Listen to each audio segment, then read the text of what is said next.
Good afternoon, my Real News Midday TV family. Welcome back to the channel for another news update. And in the news this afternoon, senior citizen found dead at the St. Catherine home.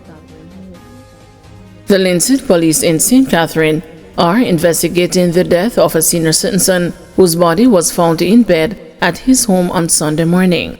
He has been identified as 68-year-old farmer Leroy Goodwill of Ginger Hill in Treadways. According to the police, a bottle containing an insecticide was found next to the body. Reports are that around 4:55 a.m., the police were called to the community. Goodwill's body was found lying on its back on a bed with a liquid coming from his mouth, according to the police. The scene was examined and the body was removed for storage and further examination. Sections of Paritown in St. Ann under curfew amid deadly shooting. The police have imposed a curfew in sections of Paritown, Oteria, St. Ann following a gun attack on Saturday in which 3 men were shot, 2 fatally. Those killed were 56-year-old painter Paul Brooks, otherwise called Matterhorn, and 30-year-old warehouse assistant Lamar Lynch, otherwise called Buju, both of Grove Village, Paritown, St. Ann. A 45-year-old man also sustained gunshot injuries. Reports indicate that around 10:35 p.m. on July 5, the men were in Paritown when they were pounced upon by unknown assailants and shot.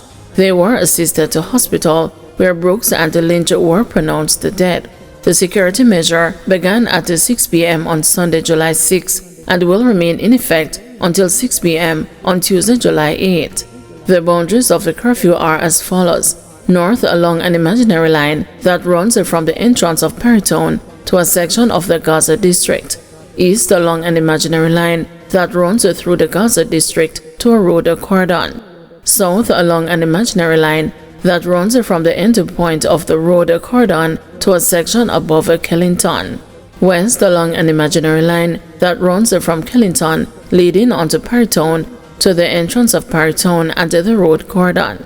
During the curfew, all persons are required to remain within their premises unless otherwise authorized by the ground commander.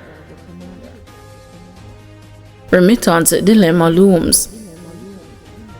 Erwin Clare, Managing Director of Caribbean Immigrant Services in the United States, has expressed a concern that the White House will be using the tax on remittance as a tool to identify and to deport undocumented migrants living in America.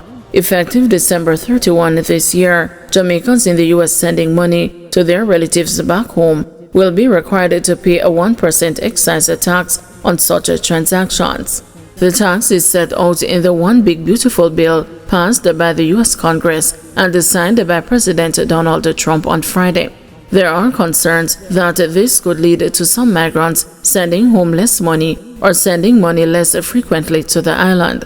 Mr. Clare, speaking Sunday with the news, declared that the remittance is part of the U.S. administration's ongoing crackdown on immigrants. He cautioned that it will be difficult for undocumented Jamaicans in the U.S. to use a middle person to send the money home to their relatives. According to the provisions of the just enacted law, the new tax will be limited mainly to green card holders or permanent residents or visa holders. Citizens sending money to relatives in Jamaica will not be subject to the new tax. Just an additional signal, another roadblock, another opportunity to persuade folks, especially in the United States, who are unlawfully present to leave. One, at the same token, to send a clarion call out to the rest of the world, and especially the world that are of brown color or dark skin color, that this United States is not for you anymore. Because apart from just the 1% tax on remittances, there are other restrictions that relate to visas for folks entering the United States. So it's to me a continuing onslaught on immigration, especially migration, from our section of the world. Because if I don't have a citizenship friend, and even if I do have a citizen friend, that friend in quotation sees opportunities for themselves as well, potential opportunities. I'm not saying, all good people are bad or all bad people are bad, but I'm just saying here that it creates an environment in which opportunities for persons to take advantage of this particular set of people is now available. But whatever it is, though, we must also understand too that the whole situation of compliance, which has become critical now, is what other rules and regulations they are put in the system to track the amount of remittance being sent by Mary Jane or Tom Jones or whatever the persons might be. So I think that, when all is said and done, it's not a good day, it's not a good rule, it's not a good process for those in the country who have a duality in taking care of homes here and homes abroad, at home in Jamaica, who are not legitimate in the United States. Man accused of rape slapped with additional robbery charges. A 28-year-old man already facing serious charges, including rape, is now accused of multiple St. Thomas robberies committed between May 10 and 30. He is Michael Thomas of Thompson Town District, Moko in Clarendon. The Clarendon police have laid the charges of robbery with aggravation, 3 counts, being in possession of prohibited weapon, 3 counts, using prohibited weapon to commit a felon, 3 counts, assault at a common law. The Maypen police say that Thomas, armed with a firearm, made stops at several businesses within the parish where he proceeded to allegedly rob them of cash and other valuables. Following reports, he was apprehended by the cops on June 10, after which he was positively identified.